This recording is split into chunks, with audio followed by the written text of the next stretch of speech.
Nakakapag-normalize ng lahat ng metabolic processes. Pang-iwas sa hypoglycemia.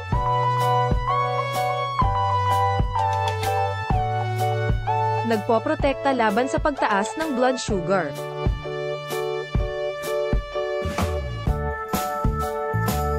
Nakapagpapagaling ng atay at pancreas.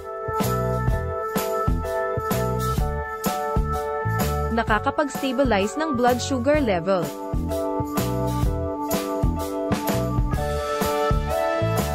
Nakakapagpasigla ng paglikha ng insulin sa katawan.